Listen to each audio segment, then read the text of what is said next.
No puedo ningunear el impacto que Donnie Darko tuvo en mí, o en el cine en general. Es una de las películas de culto más populares, o una de las películas populares más de culto, y ha sido un pilar ubicuo en mi entendimiento del cine desde que tengo 12 o 13 años, cuando la vi por primera vez y se convirtió en mi película favorita junto al roster de otras películas favoritas que uno tiene a los 13.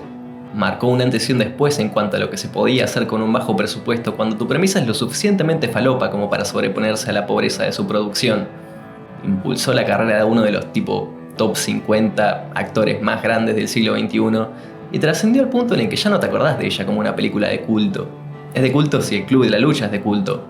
No te podés no haber visto Donnie Darko. Esta introducción busca hacerte sentir mal si no la viste.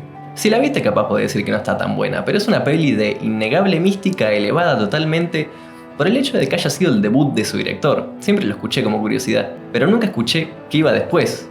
Y si esa es tu primera peli, ¿qué habrás hecho después, no? Has de haberte convertido en una estrella. Entonces, ¿quién la hizo? Richard motherfucking Kelly. Bueno, hablemos un poco de Richard Kelly, guacho. Es un chabón.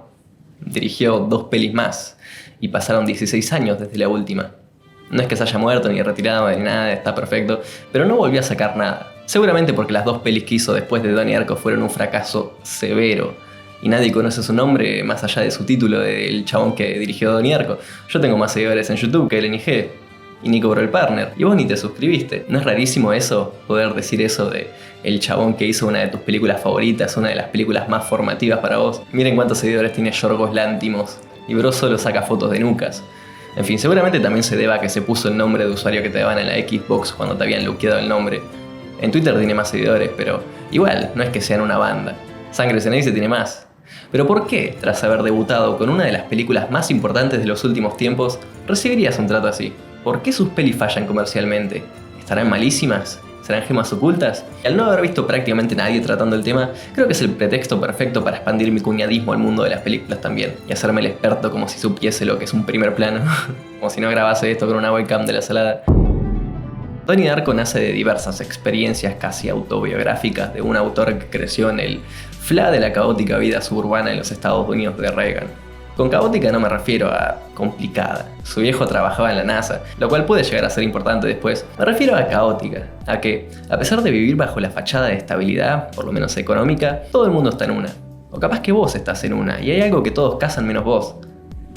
Tiene sentido que una película así de personal sea lo que un recién graduado de la Academia de Cine sacaría de su galera para introducirse en la industria tan pronto como pudiese. Escribir de lo que conoces, contar una historia cercana a vos que sería resonante emocionalmente. Después tendrás tiempo para hacer cosas más lejanas y épicas. No por desmerecer la epicidad de Donnie Darko, pero en su corazón es un coming of age donde pasan cosas re locas. Como que te diga Spider-Man. Una historia de un guachín atravesando el duelo y viviendo su primer amor y encontrando su lugar en el mundo, que además de todo eso también ha de salvar. Peter Parker, Donnie Darko... Bueno, no son demasiado similares, pero la idea era que suene como un personaje de un cómic. Es como la historia de un superhéroe, de un elegido, pero en vez de tener habilidades repolenta y cumplir una fantasía de poder, tenés alucinaciones y la confusión general de crecer, lo cual no es tan épico. Pero representa el espacio para moverse entre lo bizarro que le otorgó a Kelly la capacidad para construir esa imagen tan allegada a la realidad que interpela a los adolescentes y a los nostálgicos por igual. Jake Gyllenhaal dice que cuando leyó el guión pensó, así se sintió mi adolescencia, solo que sin hablar con conejos, lo cual le suma lo genuino de la película. El casting es perfecto por eso, un pendejo en uno de sus primeros grandes roles, la hermana mayor haciendo de su hermana mayor. El actor de Frank, James Duval, venía de hacer la trilogía de Apocalipsis adolescente, y si te viste esas pelis yo creo que suma el personaje que hace acá. Bueno, él es el loco que está metido dentro del traje de conejo, y no me refiero, tipo cuando se saca la máscara, es durante toda la peli. Podrían haber puesto a cualquiera a hacer eso, total ni se le ve la cara. Pero este loco dijo, nada, tranquilo, hago yo. Lo cual para mí es un montón, porque para mí este chabón es una estrella. La profe copada, Drew Barrymore, que es la colorada de Los Ángeles de Charlie, y la pibita de E.T., que después Donnie Darko homenajea, es también la productora de esta peli. Toda la razón por la que esta peli existe, como una profe copada en términos de rodaje. Todo bastante metatextual. Ella fue la única a la que se le ocurrió darle una oportunidad a este guión flotando por Hollywood, por el que ningún estudio daba 2 pesos. Los estudios no querían tratar con temas de violencia adolescente después de todo el asunto de Columbine. Y la razón por la que ella sí es que estaba echándole un ojo a Jason Schwartzman, que venía de Rushmore e iba a ser el actor original para Donnie Darko, y que después Por eso, irónicamente, tuvo que ser cambiado porque sus horarios no concordaban con los de Drew Barrymore. Y después fue elegido Jake Gyllenhaal, que venía de October Sky, con Laura Dern, que venía de Jurassic Park. Pero para mí más importante venía de Blue Velvet, porque estoy segurísimo que esa peli inspiró la vibra de esa vista oscura y mística de los suburbios americanos de los 80s. Estoy desvariando mucho, pero menciono esto para hacerles entender lo cerca que estaba toda esta producción semi-indie a ser también un hitazo de Hollywood, o en su defecto un hitazo de cine de autor surreal, experimental, lynchiano. El padre de Gyllenhaal literalmente dirigió el capítulo de la segunda temporada de Twin Peaks donde se empieza a picar todo mal. Y no es relevante, pero sus padrinos son Jamie Lee Curtis y Paul Newman, que es mi actor favorito. Toda una adyacencia de conexiones difusas que para un pendejo en sus 20s sería complicadísimo capitalizar con la confianza de tanta gente tan polenta alrededor tuyo. La película se realizó con 4 palos y medio y cuando la presentaron en el festival Sundance no tenían ni licenciada la música, lo cual está permitido presentándola en un festival pero no distribuyéndola. Más o menos el propósito de presentarse es conseguir un distribuidor que se encargue de financiar todas esas cosas. Sépase que entre las pelis de este evento se encontraba Memento, que halló distribuidor en Newmarket, y tras haber comprobado su éxito, le permitió a un tal Christopher Nolan la influencia para hacerle el gancho a su película compañera de festival con un contrato de distribución. Entonces todos felices acordaron pasarla en cines en el Halloween del 2001. Y fueron preparando trailers para generar interés, donde cae el motor del avión que hace poronga la habitación de Donnie, y en septiembre del 2001 chocan 2 aviones contra el World Trade Center, y de repente, llegado el 31 de octubre, no hay público que quiera ver tal cosa, lo cual podría llegar a ser importante después. Suficiente contexto. No voy a resumir Donnie Darko porque me parecería aburridísimo, ya se sabe en la historia me imagino. Lo que por ahí no se sabe es que hay una secuela que se trata sobre la hermanita. Esta película no es del mismo director, de hecho no tuvo nada que ver con su producción, así que no me voy a explayar mucho, pero quiero mencionarla porque es una buena curiosidad y forma parte del Darkoverso, quiera o no. Y solo quería verla porque no conozco a nadie que lo haya hecho. Quién sabe si no hay algo destacable para mencionar. Y lo hay, es mala y no la recomiendo, pero lo intenta, lo cual es un detalle que habría omitido de no haberla visto. Cualquiera asumiría que solo la hicieron para ganar plata y no contiene absolutamente nada de interés, que tampoco es completamente falso, pero eso tampoco lo vuelve verdadero. Creo que muestra bien las frustraciones de algún director bien intencionado que falló en consumar su potencial. Hay imágenes muy buenas, ideas muy buenas, la música es genial, por ejemplo. En un momento una de las protagonistas tiene una remera de Hi How Are You. La peli termina con Heaven or Las Vegas. Y ese diálogo de peli adolescente que intenta ser re cool puede llegar a ser muy gracioso, con una ambigüedad en cuanto a cuánto conocimiento tuvieron los que trabajaron en él sobre la manera en la que rebota entre ser tan malo que es bueno y lo tan malo que es malo. No encuentro más que eso para rescatar y creo que criticarla estaría de más, no solo porque ya se ha hecho, sino porque la peli no te da lo suficiente como para volverlo interesante. ¿Acaso me necesitas a mí para decirte que American Psycho 2 es mala? Es lo que te esperás.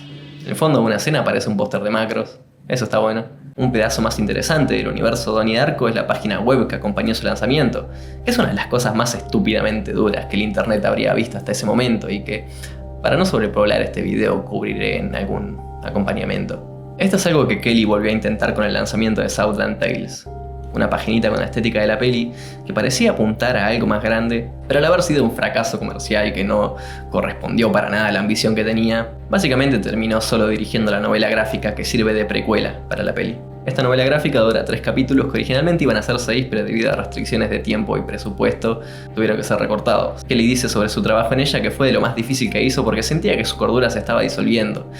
Si esto se debe a la complejidad de la historia o a la carga proveniente de hacerla a la par de trabajar en la película, es material de especulación, que será especulado en otro momento, porque primero correspondería hablar de la peli, Southland Tales. ¿Qué onda con las horas perdidas? Sí, o no me pongas en la hornalla de atrás. Antes de empezar a hablar de cualquier aspecto de ella, quiero decir con total sinceridad que es una de las pelis más interesantes que he visto. Es sumamente divisiva, pero la ames o la odies, pero tan particular en una mezcla de preguntarse qué salió mal y qué salió, punto. Y suena como una bastardeada, pero lo digo desde el más profundo amor que le tengo. Yo la considero una obra maestra y me emociona en demasía estar hablando de ella, y si me agarras en un momento termo te puedo decir que es la mejor película de la historia, a pesar de que en realidad ni siquiera estoy seguro si es buena, o de qué trata, o qué pasa en ella. ¿No es eso interesante? Ahora, para balancear, he de aclarar que es una película sobre política. No dejen que eso los espante, es un vistazo a la política bizarra de un mundo extraño a través de personajes muy extraños, así que escapa el aburrimiento que la política real suele tener. Pero obviamente está queriendo decir algo sobre política real y por ahí te puede perder si no tenés el más mínimo interés.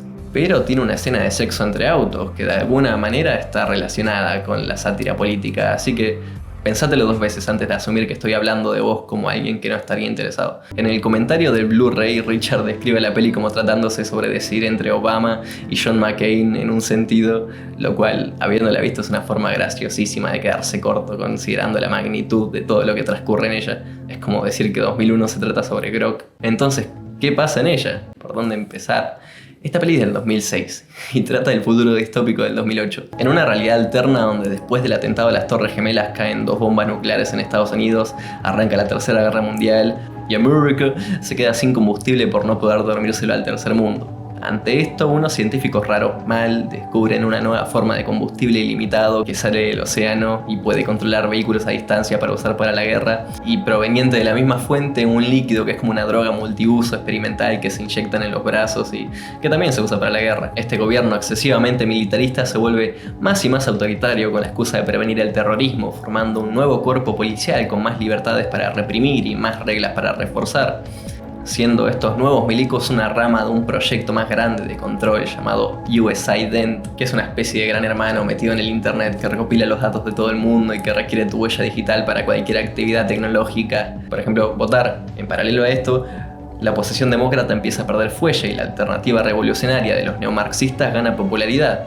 siendo ellos quienes están dispuestos a recurrir a lo ilegal y a las tramoyas para amenazar a este gobierno, como traficando dedos para usar sus huellas digitales para votar clandestinamente, hackeando el internet vigilante de USAID, infiltrándose en sus oficinas para espiar sus movimientos. Su última tramoya consistiendo en influir sobre el voto de una especie de ley bases mediante hacerle mala prensa a los republicanos, filtrando un sextape entre una actriz porno y el yerno del senador, un famoso actor al nombre de Boxer Santaros,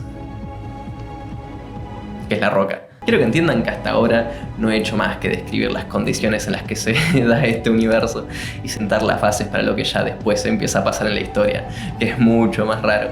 Y si hay algo que esperarse viniendo del tipo detrás de Donnie Darko es que sea una acogida mental. Pero estas bases son necesarias para entender cualquier cosa que pasa en la peli y son fundamentalmente la razón por la que fracasó. Hay 2 ediciones de esta peli. La versión que pasaron en el Festival Cannes, que estaba sin terminar porque la hicieron a las apuradas, porque este boludón le mandó una peli incompleta a los de la gestión, esperando que tipo le digan, sí, presentar el año que viene, como quien manda un CV a un trabajo para el que no está preparado y lo termina consiguiendo. Y esta es la versión que pasaron en cines, técnicamente terminada, en el sentido de que concluyeron con el CGI y añadieron algunas escenas con gráficos y narración explicando un poquito del lore del cómic para que la película tenga algo de sentido, pero al mismo tiempo cortaron escenas de la visión original para que sea más corta y digerible, y al final tampoco termina de tener todo el sentido del mundo.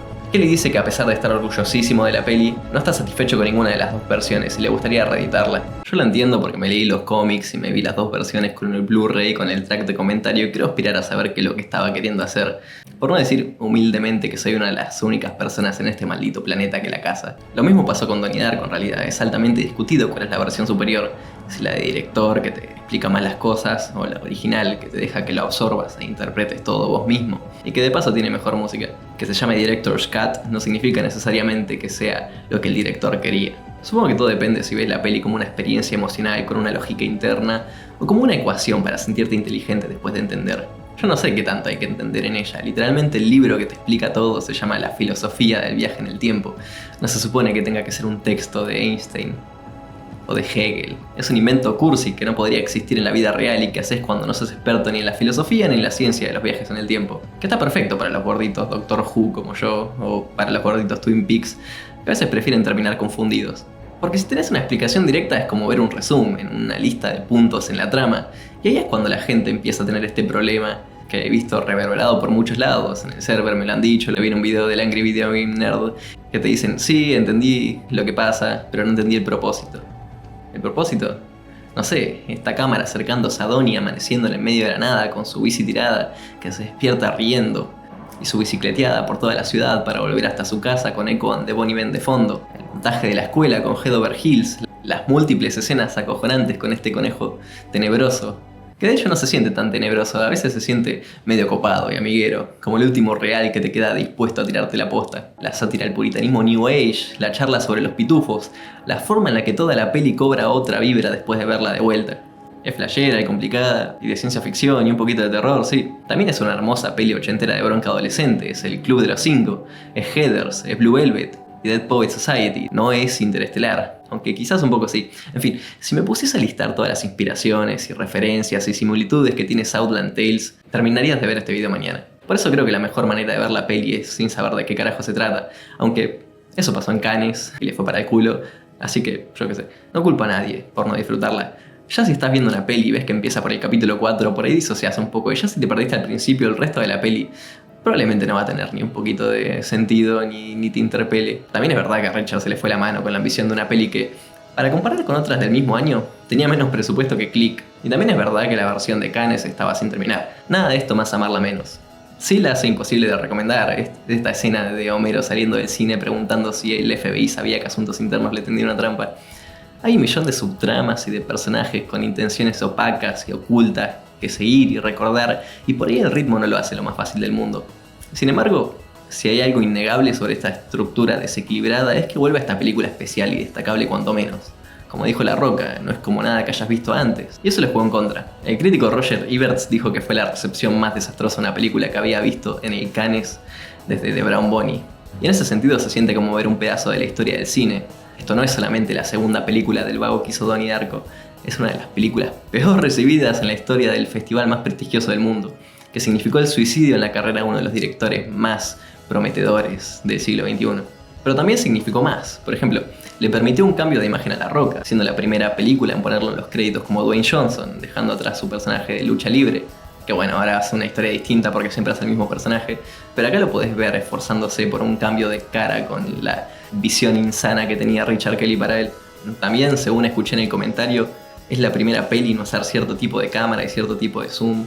Yo no lo chequeé porque no me importa mucho, pero en un sentido se siente como una película para la que su época no estaba preparada, con su visión del internet y el involucramiento gubernamental, y su visión de la importancia en el chimento en la política, con su ambición por ser una experiencia interactiva multimedios. Quizá el futuro sí era y será mucho más futurista que los científicos originalmente predijeron. La peli costó 18 millones de dólares y recaudó 200.000. O sea, no 18 millones 200.000 dólares, recaudó 200.000 puntos. Esta es otra prueba de la insoportable mala leche de nuestro amigo, que con prácticamente cero presupuesto para marketing, estaba contando con la publicidad que los actores le darían después en los talk shows en los que iban a aparecer ese fin de lanzamiento. La Roca en SNL, Buffy en Letterman, el American Pie, hablar con Jimmy Kimmel, y todos iban a decir, vayan a ver nuestra peli. Pero no pasó, porque esa semana en 2007 hubo una huelga potente de guionistas que hizo que se cancelen todos los programas programados. Es complicado pensar en la historia del cine un peor fracaso, una peor recaudación. Como dije, cuanto menos especial, y puede ser visto como un hermoso accidente de tránsito debido a su ambición desmedida, o como un presciente retrato de la política norteamericana para cuyo estilo y presentación todavía no había público, o como un desastre autoindulgente de un tipo que se cree más inteligente de lo que en realidad es. Quizás lo sea todo.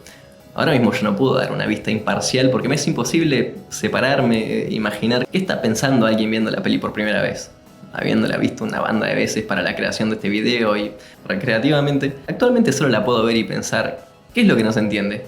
Y en respuesta a eso, ¿qué es lo que se entiende? ¿Qué es lo que la peli nos comunica? ¿Y qué está manteniendo confuso y misterioso a propósito? Sea para reflejar la confusión que están tramitando los personajes, sea para farmear aura, sea simplemente por fines humorísticos. No es demasiado obvio, hay una ambigüedad tonal que está amplificada, por ejemplo, por el hecho de que el cast fue elegido antitéticamente a los roles que suelen hacer. El más obvio es La Roca, pero está lleno de actores cómicos de SNL en roles más dramáticos y actores de roles dramáticos haciendo roles cómicos. Y simplemente gente bizarra haciendo roles bizarros. Es surreal, mareante y puede llegar a sentirse como un chiste largo en el que no sabes cuándo reírte. Pero por sobre todo es intencional. Esto no fue un error de la producción en su casting, fue una búsqueda que se hizo por un motivo. Y esto resulta en actores saliéndose de su zona de confort y dando lo mejor de sí para interpretar un rol que muy probablemente no le encuentren ni pies ni cabeza. Que narrativamente tiene sentido, la historia sigue a dos personajes con amnesia que lógicamente no entienden nada. Y después a diferentes actores conspirándose entre sí con diversos grados de conocimiento sobre la situación y su papel en esta gran partida de ajedrez en 4 dimensiones. También tiene sentido narrativo porque dentro de la historia la rotación de la Tierra se está ralentizando levemente y la irrupción en el balance de las fuerzas de la naturaleza está volviendo a todos más tontos. Así que básicamente está siguiendo una trama de complejidad tornándose exponencial que, en mi opinión, justifica su incomprensibilidad en el hecho de que no podés posiblemente estar más perdido que sus personajes. En un momento simplemente tenés que aceptar lo raro y dejar que el mundo termine. Capaz me interesa tanto porque así se siente la política para mí. Intentás seguir todos los hilos racionalmente, interpretarlos, formar una cosmovisión al respecto, un plan de acción. Y de la nada corchean a Charlie Kirk con una bala que dice "Oh, ¿qué es esto?" Y sale el presidente de la nación a homenajearlo y empezás a ver su cara en todos lados y seguramente en algún momento las bases de datos de todas las IA generadoras de imágenes estén envenenadas con su semejanza, volviendo imposible escapar de la vaga silueta de sujeta. Y se siente todo como que estamos jugando con fuerzas mayores en un horrible sueño que también es medio gracioso, pero que definitivamente no es serio y te deja deseando que termine. Para mí nada captura mejor que esta película olvidada del 2006, la sensación de esquizofrenia, de aceptación derrotista absurda que tenés cuando este mundo loco te hincha los huevos y decís ya fue, se tiene que morir una banda de gente. Obviamente no me parece la lectura política correcta de la vida, pero tampoco ha de serlo, es un descargo juvenil, es una parodia de sí misma, es reírse para no llorar. Para mí es una película que surge del rencor ante la mala leche que tuvo Kelly para sacar Donnie Darko inmediatamente después del atentado a las Torres Gemelas. Pero no solo es resentimiento, es preocupación genuina por la psicosis masiva en la que se estaban sumergiendo los yanquis como consecuencia, y su creciente chauvinismo y belicismo que parecen casi planeados por el beneficio del Estado imperialista del siglo XXI. No estoy diciendo que la película diga que el 9/11 fue un trabajo interno, pero ciertamente se alimenta de la conspiración y le da de comer a los conspiranoicos, tanto a los raros que creen que las vacunas causan autismo como a los normales que creemos que los teléfonos nos están escuchando. Por eso también es medio raro determinar cuál es su posicionamiento, si es que es alguno. Obviamente los neomarxistas están en lo correcto en combatir a este sistema sumamente opresivo. También son presentados como un chiste, son bastante desorganizados, se pelean entre sí constantemente. Tampoco está tan lejos de la realidad, por lo menos para Estados Unidos. Ya después, entrando en territorio de spoiler, cuando te enterás que los estuvo financiando este científico loco que es el hombre más poderoso del planeta y el bisnieto de la mujer de Marx, ya no podés ni intuir qué comentario está haciendo. ¿Acaso fue un pionero Jordan Petersoniano que cree que los marxistas posmodernos controlan el mundo desde las sombras? ¿O está construyendo sobre esta idea de cómo las élites meten su mano en cualquier bolsa para generar desestabilidad? Y es más como la conclusión que sacas en joda cuando te preguntas de dónde saca tanta plata el nuevo más para financiar sus campañas de publicidad. O en realidad la idea era hacer un escenario tan obviamente absurdo que sería imposible pensar que alguien en el futuro lo vea como algo más que cómico, y que por sobre eso sea la base ideológica no irónica de un gran sector de la derecha, dejando a esta historia en un raro limbo ideológico. ¿Importa? Yo creo que no, pero también me están poniendo un juguetito con luces enfrente que me dice que hace 20 años un chabón la vio con un guión místico completamente ambiguo y esquizofrénico, que trata sobre un chabón que la vio con un guión místico completamente ambiguo y esquizofrénico que se convierte en una especie de profecía para el apocalipsis. No me queda otra que analizarlo con un poquito de respeto, como si fuese una obra que realmente está canalizando la fuerza esotérica del destino y avivándonos sobre la manera en la que nuestro mundo puede terminar. Una de las cosas más interesantes de esta vida es imaginarte que hay fuerzas mayores que se te escapan totalmente, decidiendo por un accionar que ha de ser el correcto. Es la base de cualquier religión y superstición cósmica. Lo que me encanta de los guiones de Kelly es que suelen tener esta temática en común, son sobre aceptar el futuro, por bizarro que sea. Donnie Darko básicamente termina como empieza y todo el desarrollo que tenemos entre medio no sirve más que para explicar cómo se deshará a sí mismo. También es eso lo que conflictúa a los que no les gusta la peli. Aparentemente no tiene razón de ser porque todo fue para nada. Y ahí supongo que entra la subjetividad en tu entendimiento del propósito de una historia, o quizá entra una subjetividad mayor en tu filosofía de vida. Pero yo no creo que esté mal que todo sea en vano. En mis películas favoritas generalmente es así, y creo que una vida que termina mal no ha de por qué haber sido una vida mal vivida. Me gustaría pensar que si el día de mañana me cae una bomba, no moriré pensando en los inútiles que fueron los 22 años que viví, sino en todo lo que conocí en ellos y lo extraño que es haber sido un algo en un principio, haber tenido una conciencia y todo eso. En algún momento se ha de terminar. Así es que la vida es una especie de profecía que se cumple sola y quizá por eso me interesan tanto estas tramas que imaginan un orden en el caos que es existir. Si hay un dios, si hay un sentido a todo esto, ¿por qué inventaría, qué sé yo, a Turro Evi, a los YouTube Pups, a Adrián Suar? Diariamente te encontrás cosas tan específicas y ridículas como para hacer el plan de una entidad que lo pensó todo. Y al mismo tiempo se siente que hay un espacio para lo sobrenatural y lo desconocido para afectar las vidas que vivimos. Y ese es el conflicto que explora Kelly en sus pelis ridículas y grandilocuentes. Reconciliar lo falopa que es la vida con la noción de tener un propósito. Por ahí, si fuésemos a tener la segunda venida de Cristo hoy en día, no sería a través de un glorioso hombre blanco montado en un caballo volador, sino a través de un tuit de Kanye West. Porque si algo sé de nuestra realidad es que es random e impredecible y nada parece indicar que el fin de todos los tiempos sea lo contrario. Y Las Horas Perdidas hace un hermoso trabajo para demostrar eso. Es graciosa, es bella y podría seguir hablando de ella, pero me temo que solo estaría hablando por hablar porque nadie se la vio y este video se convertiría en uno de esos que la gente se pone para dormir y no quiero que pase eso. Así que a la cuenta de 3 voy a despertar a los boludos. 1, 2, 3.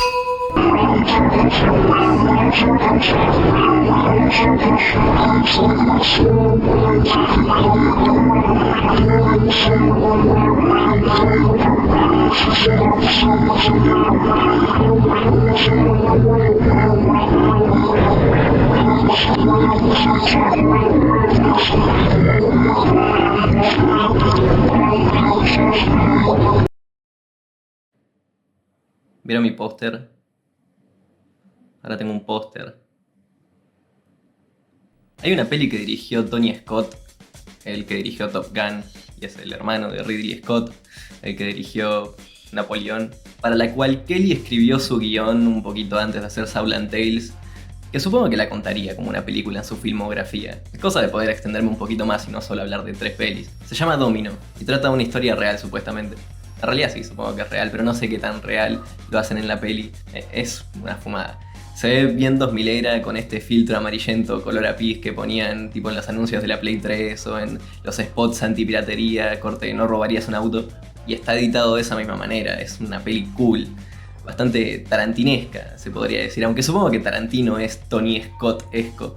Pura violencia glorificada y exagerada, que ni en pedo pasó como te lo cuentan en la peli, pero ya que haya pasado en alguna medida es interesante. Seguramente más interesante que lo que una peli al respecto puede ser. Domino Harvey era una chica británica, hija de un actor que se llamaba Lawrence Harvey, supuestamente bastante famoso, pero un actor británico de los 60s y por ende yo no lo conocería. Su viejo se murió cuando era chica y Domino se mudó a una de estas escuelas donde vivís, ahí básicamente. Después dejó la escuela para dedicarse al modelaje y después se mudó a Beverly Hills con la mamá y se convirtió en cazarrecompensas. Intenté investigar sobre la persona real y me parece que eso es todo lo que se sabe. Se murió a los 35 de una sobredosis un poquito antes de que salga la peli y tenía una relación bastante estrecha con Tony Scott, por lo que tuvieron que cambiar el final un par de veces. Tiene como al final un mensaje de ella, que yo lo contaría como otra instancia en el récord de mala leche de Richard Kelly, porque tener que estar reescribiendo un guión múltiples veces porque el sujeto del que se trata tu peli se muere de una sobredosis y aparte tenés que hacerlo con todo el respeto del mundo porque es tipo amiga del director para el que estás trabajando,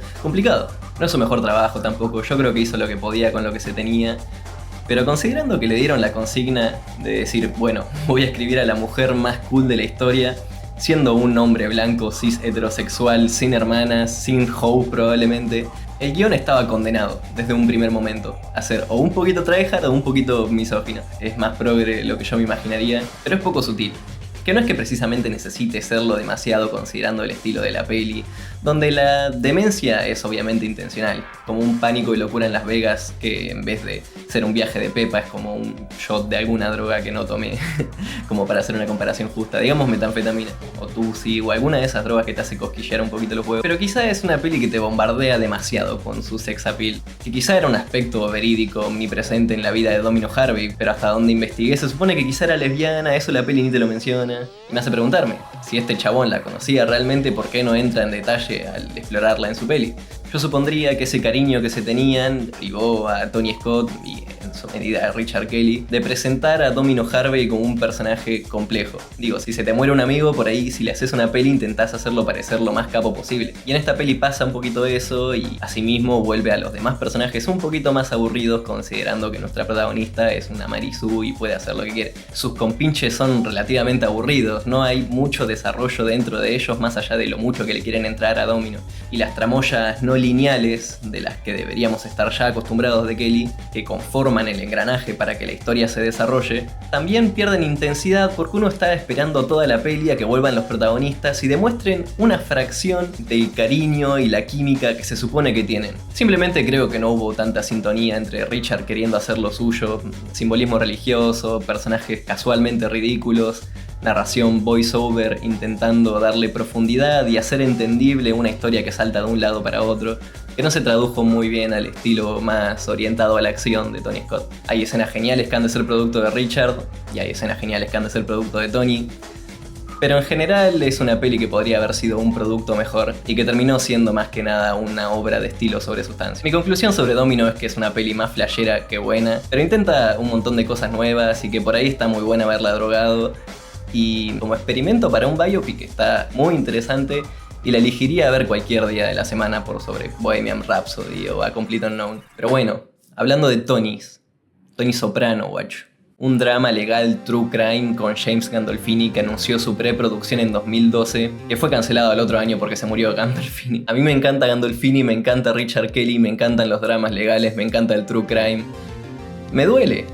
Me rompe las... También fue una patada en los huevos para Richard Kelly porque había abandonado otros proyectos para enfocarse en este. Tenía planeada una peli con Nicolas Cage, que lo había conocido de antes porque le habían dado para dirigir una película que después terminó saliendo, pero que dirigió otro chabón, que se llama Cuenta Regresiva. Y después se habló de que Nicolas Cage iba a reemplazar a Gandolfini en este drama legal, pero bueno, no se anunció más nada. Siempre sale una noticia una vez cada 2 años de que el director de Donnie Darko está haciendo una nueva peli y yo no voy a creer hasta que vea una nueva película, un nuevo tráiler. Si querés contarlo, produjo otras 3 películas, pero a veces ser productor no significa nada, significa meter plata para que te devuelvan plata, hacer un lavado de dinero. Que supongo que hasta para los lavados de dinero que estaba haciendo era rebuscado. No voy a elaborar porque no las pienso ver, pero miren lo que son. Bueno, suficiente de esquivar el tema que nos compete. Y su última peli, la que le puso el clavo final en su ataúd después de Southland Tales, y antes de unos hipotéticos proyectos que jamás terminó, quizá por razones tangencialmente relacionadas al hecho de que nadie le quiera dar plata por haber hecho películas que nadie ve. Bueno, esta se llama The Box, como la página. La protagonizan Cameron Diaz y James Marsden. Son de esos nombres que te encontrás de guachín en un sketch de Mad, con sus caras superpuestas a un dibujito y vos tenés que reírte porque están en el mundo de The Walking Dead o algo así.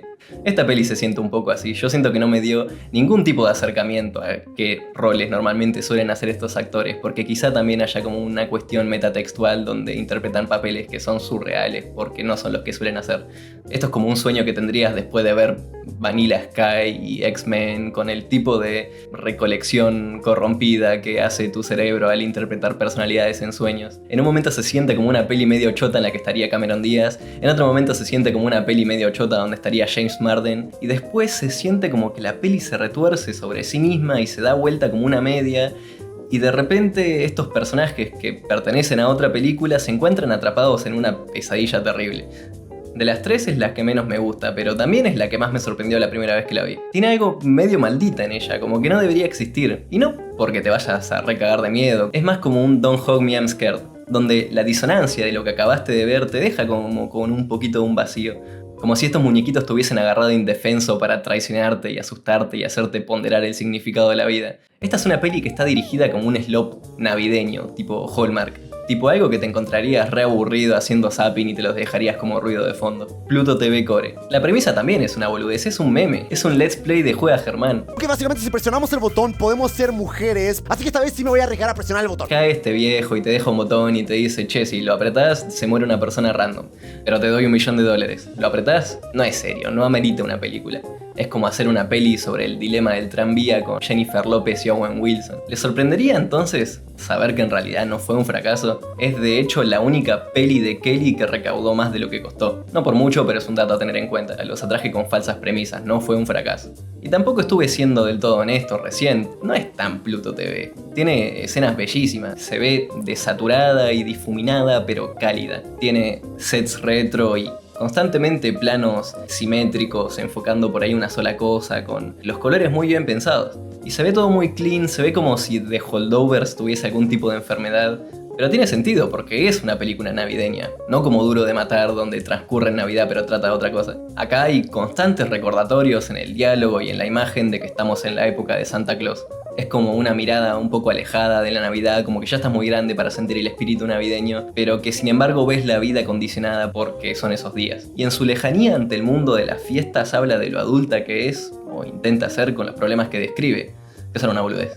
No porque no sean serios, sino porque son un poquito manipuladores. Obviamente vamos a empatizar con la pregunta de apretar el botón o no, si poco después de que les traen el botón les spawnea una necesidad de ayuda financiera completamente nueva que les motiva a apretarlo. Es muy obvio lo que el guión hace con estas cosas, y es uno de mis problemas más grandes con la peli. Creo que está escrita con la mentalidad cautelosa de alguien al que le dijeron toda su vida que sus pelis no se entendían. Un problema de Kelly es que le encanta explicar y explicar sus universos cuando en realidad sus historias funcionan muchísimo mejor cuando la exposición es sutil e interpretable y te la podés perder. Esta es la peli que menos ganas tuve de volver a ver para hacer este video. Y no porque me parezca mala, sino porque se explica y se vuelve un poquito estúpida en el proceso. Explica la relación entre la familia protagonista de una manera muy obvia que ni siquiera se siente como un diálogo, se siente como una forma de decirte, mira, esta es su dinámica. A diferencia de, por ejemplo, Donnie Darko, donde el diálogo es muy naturalístico y son conversaciones que se podrían tener. Te explica las apuestas de la situación botón en voz alta.